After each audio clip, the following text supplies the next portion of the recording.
Israeli settler violence refers to acts of violence committed by Jewish Israeli settlers and their supporters against Palestinians and Israeli security forces, predominantly in the West Bank. Although the majority of settlers do not engage in violence, there has been a rise in violent acts by extremists against Palestinians, non-Jews, Israel police and IDF troops in the early 21st century. In 2007, Israeli prosecutors determined that of 515 criminal suits relating to violent activity committed by Israeli settlers against Palestinians and Israeli security forces, 502 were related to right-wing Jewish settlers in the occupied territories. In 2008, the senior Israeli commander in the West Bank said that a hardcore of a few hundred activists were involved in violence against the Palestinians and Israeli soldiers. Some prominent Jewish religious figures living in the occupied territories, as well as Israeli government officials, have condemned and expressed outrage over such behavior, while religious justifications for settler killings have also been given. While Israeli media claims the defense establishment began taking a harder line against unruly settlers starting in 2008, an EU Heads of Mission report found that settler violence had more than tripled in the 3 years up to 2011. United Nations Office for the Coordination of Humanitarian Affairs (OCHA) figures state that the annual rate of settler attacks, 2,100 attacks in 8 years, has almost quadrupled between 2006 and 2014. Palestinian police are forbidden from reacting to acts of violence by Israeli settlers, a fact which diminishes their credibility among Palestinians. UN figures from 2011 showed that 90 of complaints filed against settlers by Palestinians with the Israeli police never led to indictment. Israel's settlement policy. Israel has justified its civilian settlements by stating the territories in question are not occupied but disputed and that a temporary use of land and buildings for various purposes appears permissible under a plea of military necessity and that the settlements fulfilled security needs. The United Nations affirmed the principle of international law that the continuation of colonialism in all its forms and manifestations is a crime and that colonial peoples have the inherent right to struggle by all necessary means at their disposal against colonial powers and alien domination in exercise of their right of self-determination. National liberation struggles are categorized as international armed conflicts by Article 1(4) of the Additional Protocol I to the Geneva Conventions of 12 August 1949,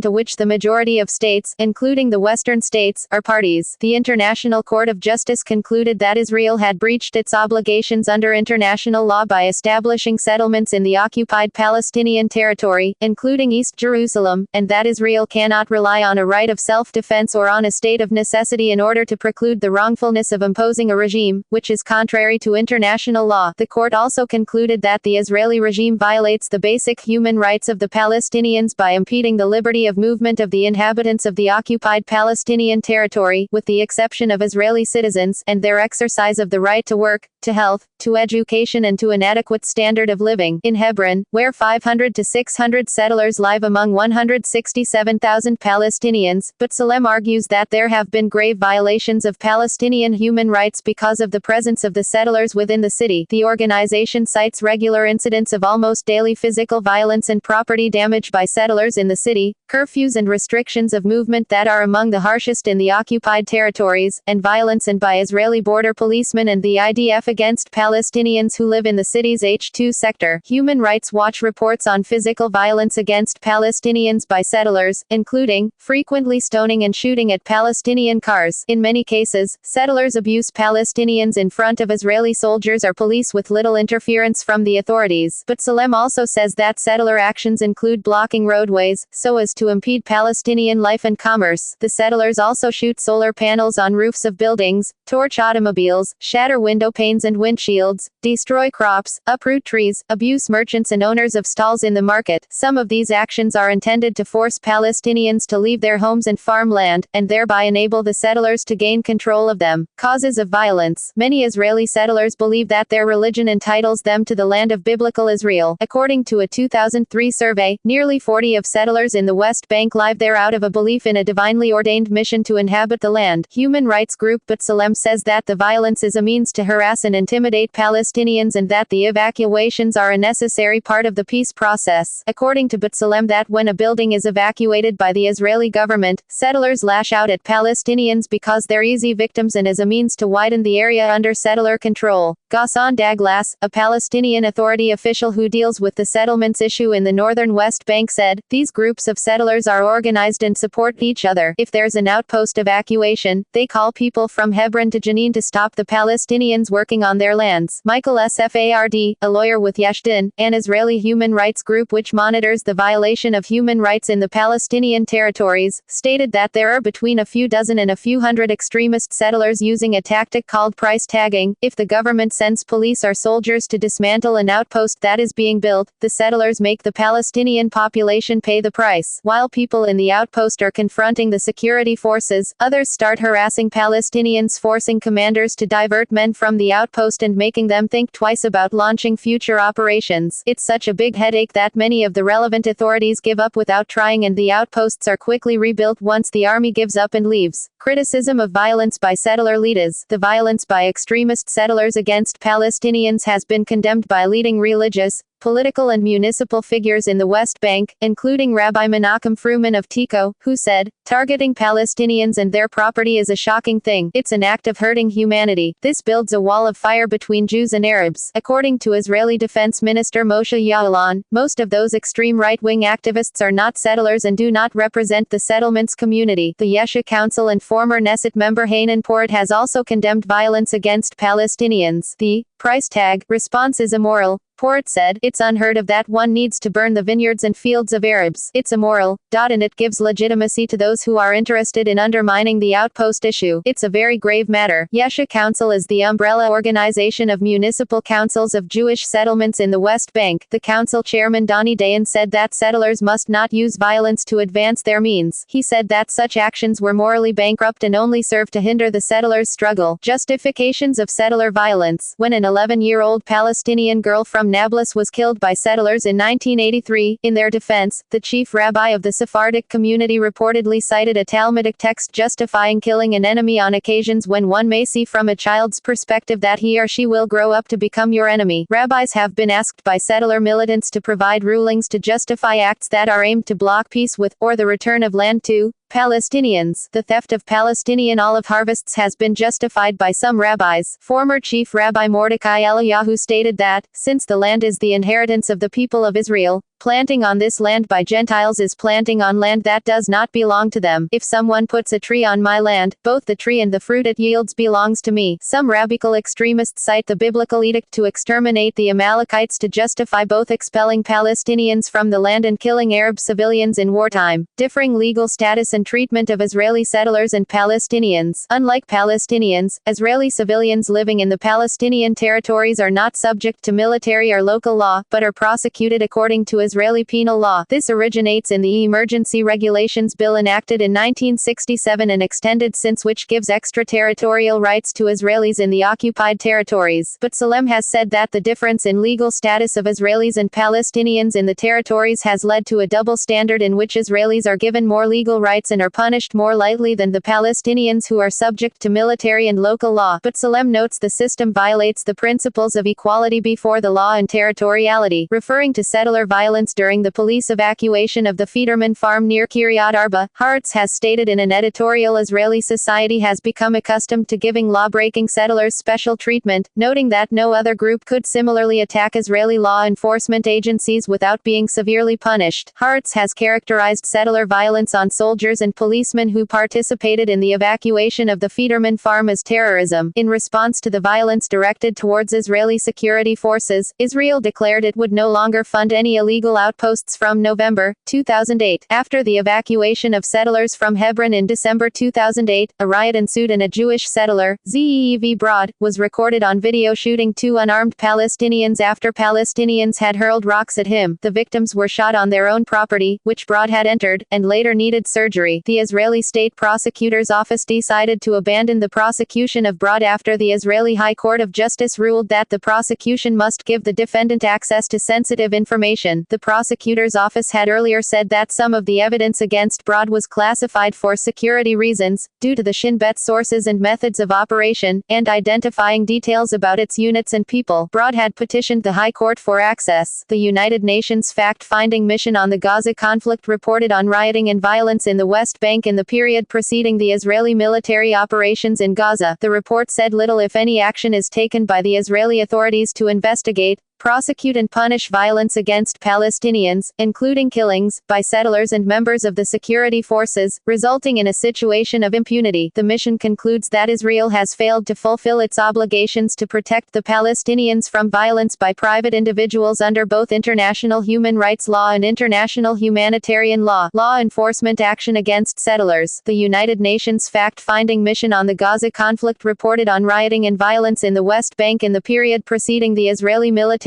operations in Gaza. The report said little if any action is taken by the Israeli authorities to investigate, prosecute and punish violence against Palestinians, including killings, by settlers and members of the security forces, resulting in a situation of impunity. The mission concludes that Israel has failed to fulfill its obligations to protect the Palestinians from violence by private individuals under both international human rights law and international humanitarian law. The report also stated that the International Court of Justice advisory opinion and a number of United Nations resolutions have all affirmed that Israel's practice of constructing settlements, in effect, the transfer by an occupying power of parts of its own civilian population into the territory it occupies, constitutes a breach of the Fourth Geneva Convention. According to Amos Harel, attempts by the security forces to bring violent right-wing zealots to justice have suffered from two main problems: investigating Israelis as opposed to Palestinians is subject to more restrictions, and courts have proved to be lenient. Yesh Din has produced a report, A Semblance of Law, which found problems with law enforcement actions against Israelis in the West Bank. According to Yesh Din's study, which was conducted in 2005, more than 90 of complaints against Israelis were closed without indictments, mainly due to perpetrators not being found. 96 of trespassing cases, including sabotage of trees, against Israelis led to no indictment. 100 of vandalism and other property offenses against Israelis led to no indictment, and 5 of complaints against Israelis were lost and never investigated. As well as collecting statistics, Yesh Din examined 42 closed investigation files and found a number of shortcomings, including the use of Hebrew to record testimonies given in Arabic, frequent failure to check the scene where the alleged offense took place, often not taking down eyewitness testimonies, widespread lack of recourse to live identification lineups with suspected Israeli civilians, hardly any confrontations between complainants and suspects, failure to check alibis, hasty closure of files shortly after the complaint was registered, closing of files even when evidence was sufficient to indict suspects, police refusing to register complaints, and pressure from the civilian administration being used to avoid filing complaints. 8 of complaints resulted in indictments. The Israeli Justice Ministry responded by stating that legal authorities were closely following specific cases, but said that it was not in its authority to deal with every case. Israeli security sources have said that it has become customary for some settlers to take the law into their own hands in the wake of Palestinian terror attacks in the West Bank. In 2008-2009, the defense establishment began taking a harder line against unruly settlers. In 2012, 2 EU heads of mission reports stated that Israel's security operations in the occupied territories had failed to protect the Palestinian population. It accused Israel of setting up its operations to minimize the impact on settlers of an ongoing campaign of settler violence. The reports noted that over 90 of monitored complaints regarding settler violence filed by Palestinians with the Israeli police in recent years have been closed without indictment, and further added that discriminatory protections and privileges for settlers compound these abuses and create an environment in which settlers can act with apparent impunity. Administrative detention. Following an attack by settlers on an IDF army base on December 13, 2011, the Israeli government authorized administrative detention and military trial for settlers who engaged in violent actions, similar to the treatment accorded Palestinian activists who engage in similar behavior. The IDF was granted the power to arrest violent settlers, and plans were announced to increase security on the West Bank and restrict access by known troublemakers. Israeli Prime Minister Benjamin Netanyahu characterized the situation as a handful of extremists in a population of generally law-abiding settlers. 5 West Bank Israelis who are alleged to have planned and participated in the attack on the army base were indicted by the District Court of Jerusalem on January 8, 2012. Settler riots. Israeli withdrawals from Gaza in 2005, and an eviction in Hebron in 2008, triggered settler rioting and protest. There is also continual conflict between settlers and Palestinians over land, resources and perceived grievances. In August 2007, soldiers clashed with settlers during a raid in Hebron. Paint and eggs were thrown at the soldiers. A violent settler protest at the Palestinian village of Funduk occurred in November 2007, in which hundreds of extremist settlers converged at the entrance of the village and rampaged after 29-year-old local settler, Ido Zoldan, was shot dead in his car by Palestinian gunmen at the entrance to Funduk. The settlers smashed the windows of houses and cars. According to Funduk villagers, Israeli soldiers and police accompanied the protesters but mostly stood aside while the settlers rampaged. In December 2008, Hebron settlers angry at the eviction of settlers from a disputed house rioted, shooting 3 Palestinian rock throwers and burning Palestinian homes and olive groves. Video footage of the attacks were recorded, leading to widespread condemnation in Israel. The attacks were characterized as a pogrom by then Israeli Prime Minister Ehud Olmert, who said he was ashamed as a Jew. Local Palestinians claimed that once the disputed house was evicted, the IDF and the police were indifferent to the violence against the Palestinians, and have made no real attempt to stop the settlers from rioting. Some settlers have publicly adopted what they refer to as a price tag policy, whereby settlers attack Palestinian villages in retaliation after settler outposts are removed by the Israeli government. In April 2009, dozens of settlers from Badaeng rampaged through the West Bank village of Safa, smashing car windows, damaging homes and wounding 12 Palestinians. An Israeli army spokeswoman said the violence started when Palestinians threw stones at Badaeng settlers praying on a nearby hill before the Jewish Passover holiday. The United Nations has warned that up to 250,000 Palestinians in 83 villages are highly or moderately vulnerable to settler retaliation if the unauthorized outposts in the West Bank are removed by the Israeli government. 75,900 Palestinians in 22 villages are highly vulnerable. The report also warns that a number of roads around Palestinian villages may become dangerous for the Palestinians to travel on. The settlements Havat Gilad,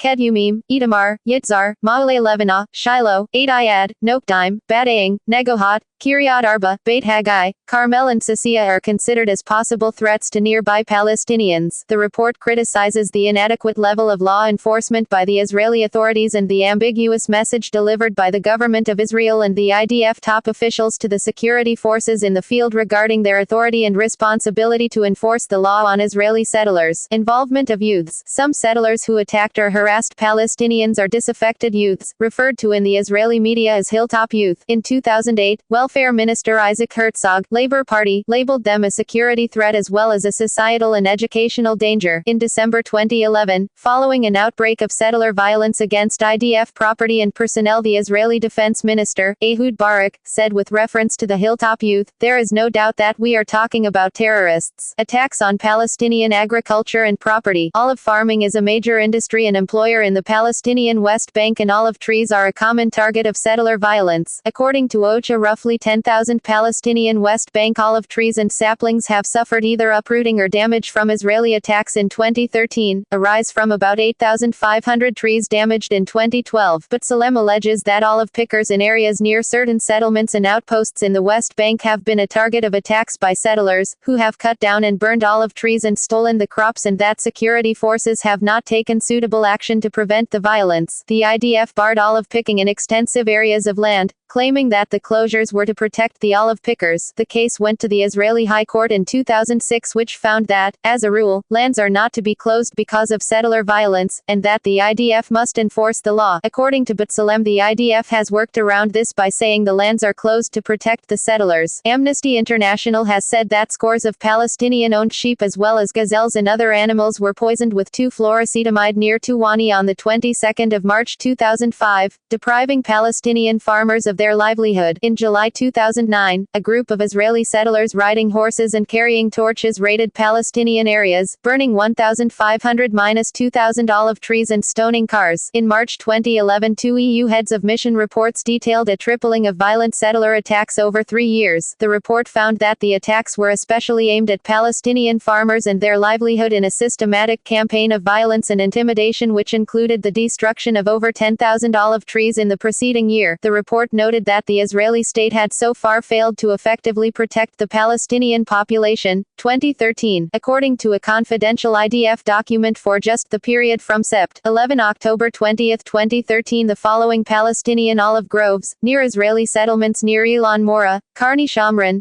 Kedumim, Ma'an and the Ma'an Farm, Sasiya, Sheve Shamran, Zayt Rawanan, the Gilad Farm, Shiloh and Yitzhar and all under IDF guard, were damaged but were not reported in the media. September 11th, 500 trees burned on land belonging to the village of Deir al-Khatib. September 15th, 17 olive trees chopped down on land belonging to the village of Kafr Lakif. September 17th, 18 olive trees chopped down on land belonging to the village of Kafr Lakif. September 20th, 27 olive trees burned in Kafr Khatam. September 21st, 70 trees chopped down in Kafr Khatam. October 2, serious damage to several olive trees on land belonging to the Rabai family. October 2, serious damage to about 30 olive trees in the village of Jit. October 3, 48 olive trees of the Shaddad family chopped down. October 5, serious damage to 130 olive trees of the Fuqah family. October 5, 15 olive trees chopped down and olives stolen in the village of Deir Sharif. October 7, serious damage to about 60 olive trees and olives stolen in the village of Jit. October 7, serious damage to 8 olive trees on land belonging to the village of Ras Karkar. October 7, 35 olive trees in the village of Farada chopped down and about a quarter of the olive crop stolen. October 8, about 400 olive trees in the village of Jalud set on fire. October 13, 14, olive trees and grapevines vandalized in the village of Farada. October 20, Yitzhar settlers assaulted Palestinians and human rights volunteers as they harvested olives, leaving 2 farmers and 2 volunteers, a 71-year-old man and an 18-year-old woman, injured. According to Yeshdin, 97.4% of complaints submitted to Israeli police by Palestinians who had suffered damage to their olive groves between 2005 and 2013 were closed without indictment. Claims of staged vandalism. A settler group named Tazpit Unit claimed to have documented Palestinians destroying trees with the intention of blaming settlers for the destruction. Photos taken by the group allegedly show Palestinians and left-wing activists cutting down Palestinian olive trees using an electric saw. The settlers claimed that many of the reported price tag operations by settlers were actually carried out by Palestinians with the aim of tarnishing the settlers' image. Israeli settlers were accused by an Arab farmer of having gathered his sheep into an area thick with brush and setting fire to the bushes, burning alive his 12 pregnant ewes. The police questioned the farmer's description of religious settlers wearing skullcaps driving a car on Sabbath as most Orthodox Jews do not drive on this day. Caroline Glick, writing in the Jerusalem Post, reported that the farmer later admitted that he lost control of a brush fire that was responsible for the damage. Israeli media network, Arutz Shiva, said this incident exposed the tactic of leftists of accepting Arab claims and falsely accusing Jews. In March 2012, 2 Arab males of Beit Zarzur confessed, after being arrested, to damaging a local school for Arab and Jewish students. They admitted responsibility for having sprayed on the wall of the school, "Death to Arabs." The school was sprayed twice in February with the slogans price tag, "Death to Arabs," and Holocaust to the Arabs. Well contamination and water access. On the 13th of July 2004, residents of Herbet Atwana near Hebron found rotting chicken carcasses in their well after 4 Jewish settlers were seen in the village. Israeli police said they suspected militant Jews from a nearby settlement outpost called Havat Mound. Settlers blamed the action on internal tribal fight between the Palestinians. Israeli police spokesman Doron Ben-Amo said it was unlikely that the Palestinians would contaminate their own well. On the 9th of December 2007, members of Christian peacemaker teams, an American NGO, reported to have observed a group of Israelis stop next to a cistern in Humra Valley, open the lid, and raise the bucket. The water was later found to be contaminated. Oxfam, a British NGO, has reported that settlers deliberately poisoned the only well in Madama, a village near Nablus,